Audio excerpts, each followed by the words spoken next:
overhead webcam. There we go. All right, so yes, Universes Beyond. This was the big announcement that they put out this week, and yeah, it's very very interesting in its regard for what it does. I'm going to actually throw. Let me do this so I can see things. There we go. I can pull things up. I can look. All right. So they announced that they among these worlds that they're going to be adding to Magic is Warhammer 40k and the Lord of the Rings franchise. Will be the Universes Beyond kind of flagships. They are going to be branching out and adding in non-Magic IP, non-Wizards of the Coast owned properties to the world of Magic. Now, these will not be standard legal cards. They won't be played in, but they are going to be legal in Vintage and Legacy and Commander, which has the community quite divided. So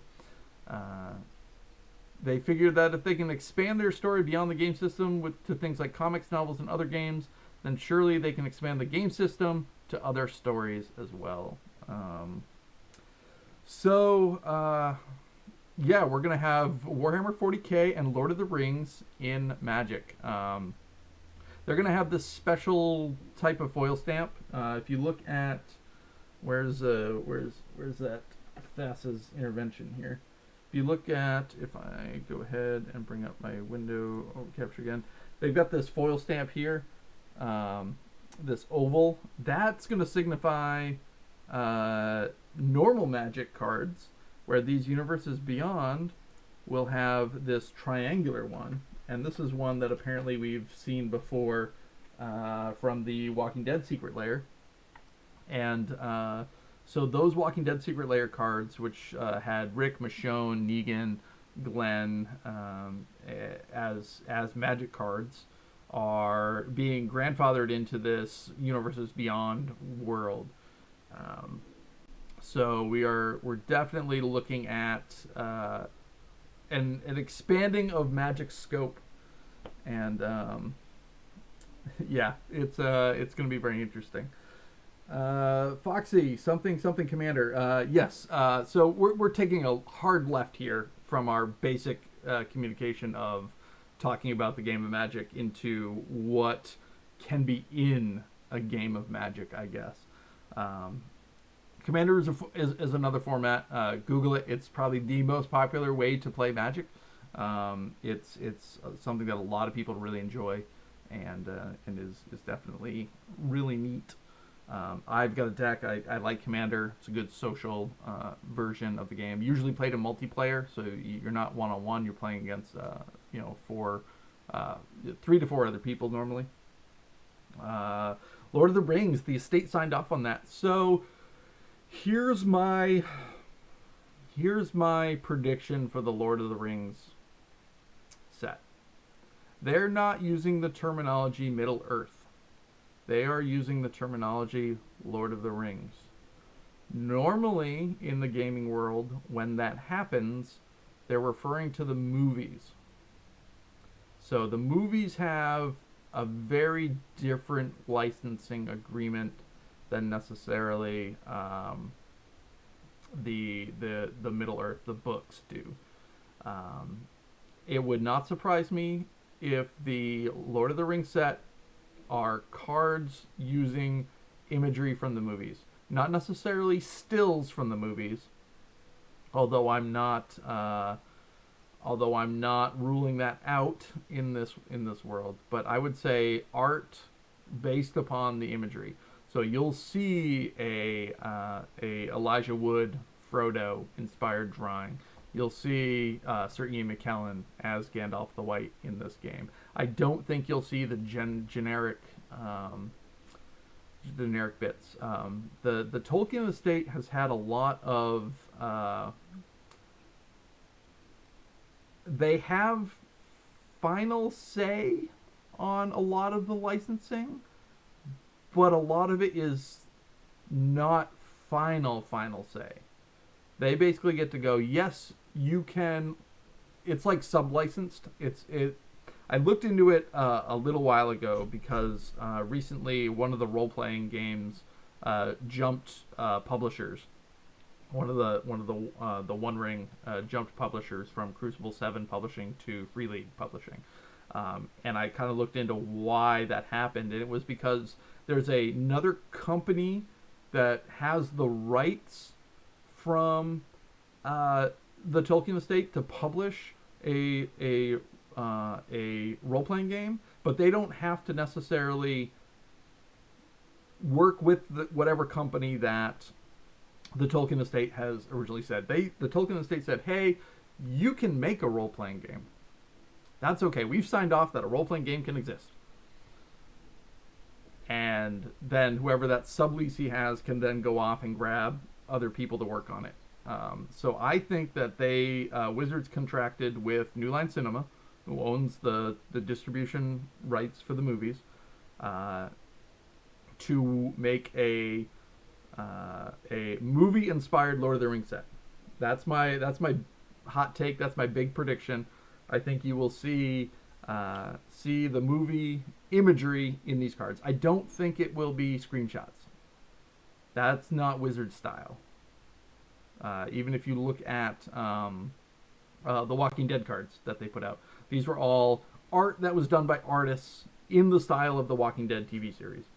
So you had Jeffrey Dean Morgan as Negan, but done by an artist. You had Andrew Lincoln as Rick, done by an artist. So I think you will see these cards have it, and all that. So yeah, this is kind of where they are. They do touch upon what these products are going to be. So the Warhammer 40K will be a set of commander decks, which I think is probably the best way to do Warhammer Magic.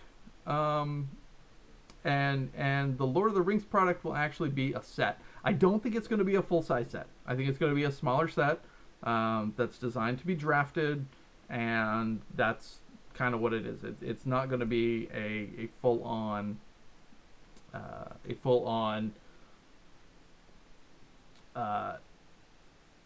300 cards, 280 cards. It's not going to be that big. It's going to be probably closer to 200.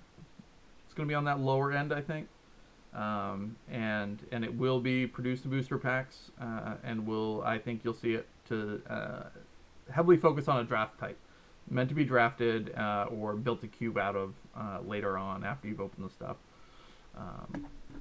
And in that regard, they said that they will do secret layer products with future releases. So there will be alt versions of a lot of these.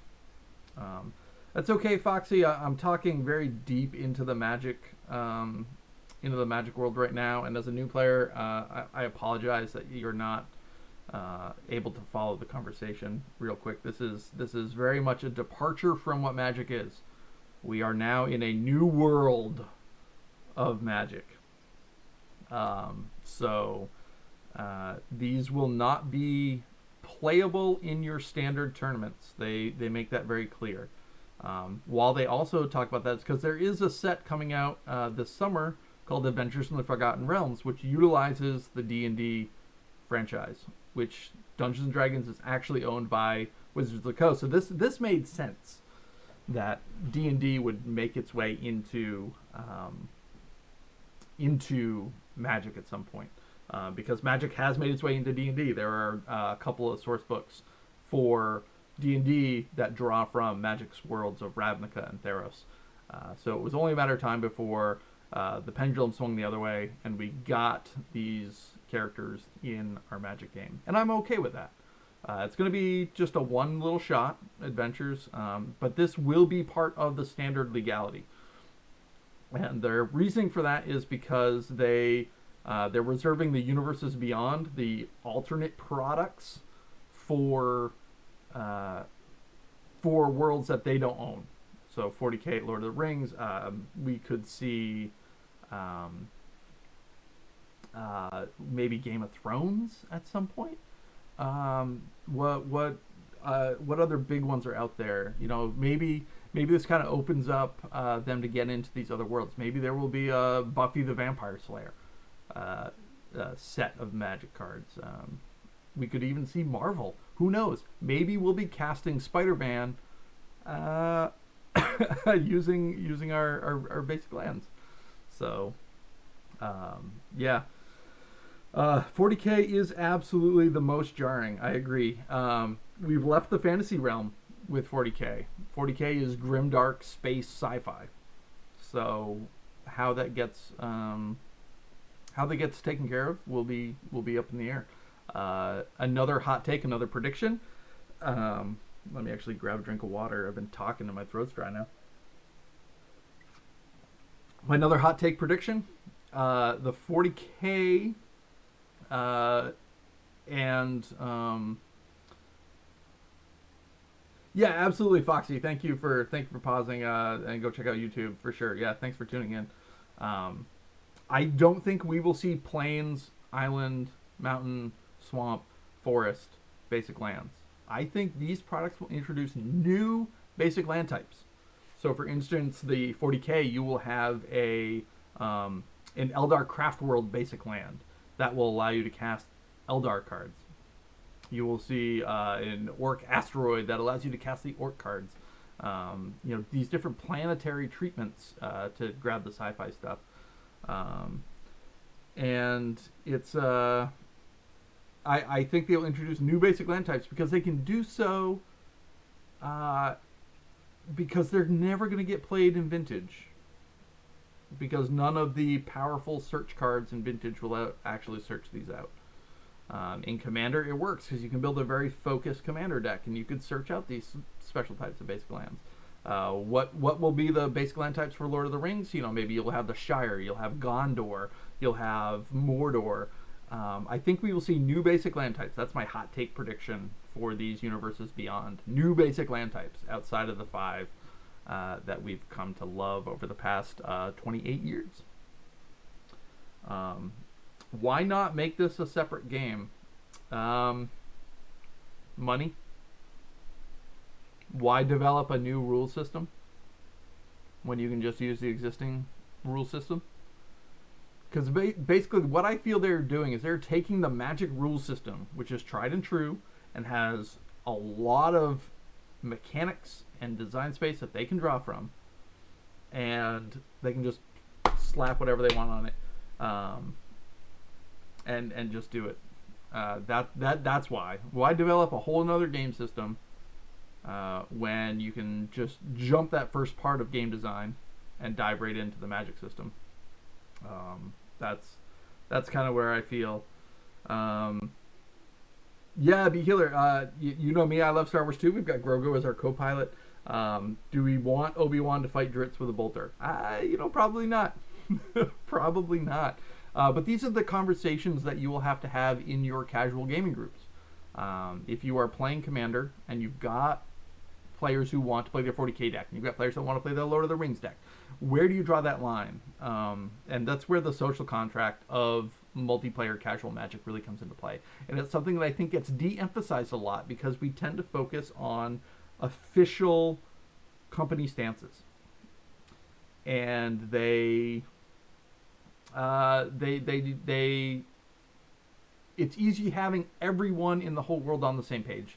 That's why the official banned list for Commander is the one that everyone follows, and they don't necessarily follow the Canadian Highlander ban list. They follow the official one that Wizards puts out, or that the Commander Rules Committee puts out, which is sanctioned by Magic, even though they're not an official Magic entity. But having that conversation with your play group on what you want and what you're willing to accept in your game is going to be super important.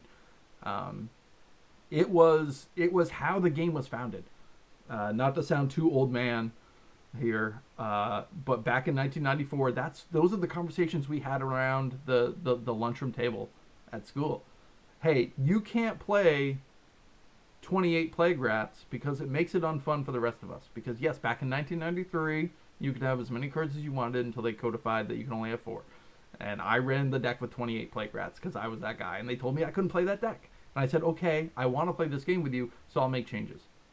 And having that social discussion, setting those boundaries within your casual play group is going to be so key as we swing back into these fantastical worlds of Magic the Gathering and all of that, going to 40K, going to Lord of the Rings, going to The Walking Dead, going to wherever we go to next.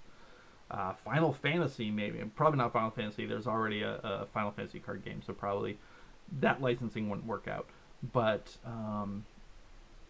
yeah, you can work with Nintendo. Have a Nintendo set. Link, Sonic. Well, I guess Sonic's technically Sega, but it's been licensed. Anyway, licensing. Big muck. IP, trademark law. It's crazy. That's how we get these things. Someone gets the idea that goes, hey, wouldn't it be cool if? And then the lawyers go in and go, is it possible? And it was. For 40K and for Lord of the Rings, it was possible, so Wizards said, why not? I will say these two products are not random. 40K is as popular as it's ever been. The pandemic has seen to the fact that Warhammer and Games Workshop are selling like crazy.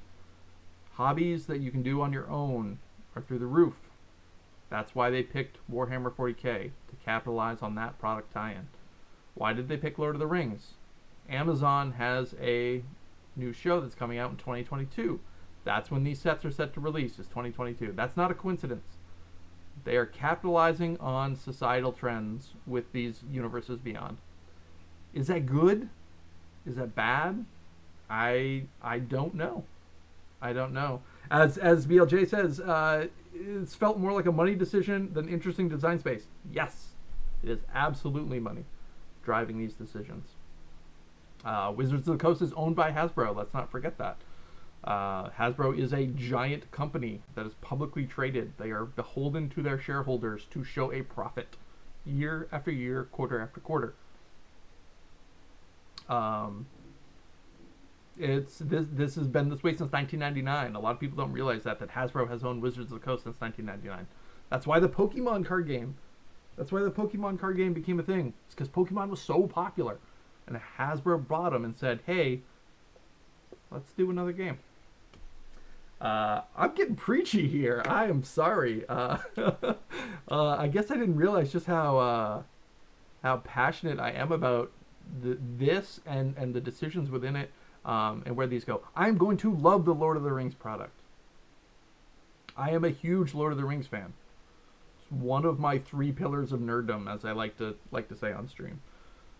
Star Wars, D&D, Lord of the Rings. Those are my 3 pillars of my nerddom.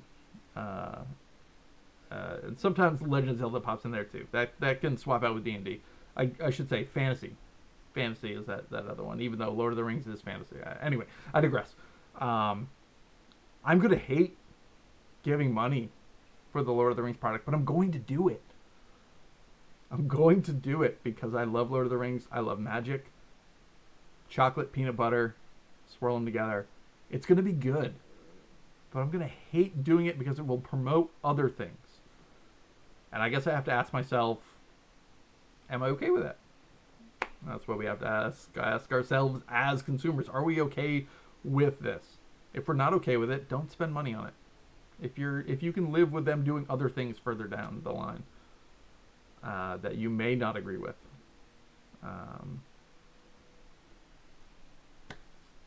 ask yourself that. That's where you have to fall in these things. So that's Universes Beyond. Those are the new things. I think I'll wrap my discussion on that here. I'm going to clip this out later and upload this to our Facebook page and talk about that a little bit more, but so that people can see this and see my discussion, because it turned into be a little bit more than just a newsreel, I guess. So MTG has been big no guns in art for a while, but now they're doing 40K. It's a new world. it's a new world. This announcement yesterday just blew everything we knew about Magic wide open. I know that BLJ said further up in the chat, many of the recent announcements have just had to say to yourself, well, this product isn't for me. And that's okay. We are allowed to say that a product is not for ourselves. But we have to ask ourselves, is Magic for you? And again, that's a decision you have to make. I'm not going to tell you that you should feel good about these announcements. I'm not going to tell you that you should feel bad about these announcements, because I feel both. I feel both. So we'll see where it goes. We'll see how this goes, and hopefully you'll join us on the channel as we explore them when they release. Will these ever see release on Arena so that I can stream them for you? I don't know. I get the feeling like they will be released on Magic Online. That's where Legacy and Vintage play happens digitally. So, and where Commander play happens digitally too. So will these be released on Magic Online? Probably. We'll see these. We'll see streamers playing with these. We'll have that discussion. That'll be another discussion for later. So I spent more time on this than I want to. So let's get back to some gameplay. Let's hop on over to that. Back to the Magic gameplay.